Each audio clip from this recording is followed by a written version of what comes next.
అర్హులు అయిన అందరికీ ఇందిరమ్మ ఇల్లు వస్తాయి. ఇందిరమ్మ ఇల్లు మీకు ఇప్పిస్తాము అని ఎవరైనా అధికారులు కానీ నాయకులకు కానీ డబ్బులు వసూలు చేస్తే వారి మీద కఠిన చర్యలు చెప్పవని చెన్నూరు ఎమ్మెల్యే వివేక్ వెంకటస్వామి అన్నారు. చెన్నూరు ప్రజలకందరికీ నమస్కారం. నిన్నటి నుంచి చాలా టెలిఫోన్ కాల్స్ వస్తున్నాయి. నా పేరు లేదు ఇందిరమ్మ కమిటీలో అని చెప్పి చాలా మంది కంప్లైంట్ చేస్తున్నారు.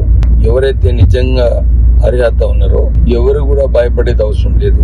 సరిగా ఎవరైతే అప్లై చేస్తారో ప్రజాపాలన వాళ్ళ అప్లికేషన్స్ అన్ని కూడా స్క్రూటినైజ్ చేసి ఎవరైతే నిజంగా అర్హతలు ఉన్నారో వాళ్ళందరికీ కూడా ఇందిరమ్మ ఇల్లు లభిస్తుంది. కొందరు చెప్తున్నారు పైసలు తీసుకొని మేము లిస్టులో వేయిస్తామని చెప్పి బయట పుకారాలు ప్రారంభమైనాయి. నేను అందరికీ వార్న్ చేస్తున్నాను, ఈ ప్రభుత్వంలో ఇలాంటి అవకతవకలు జరగవు.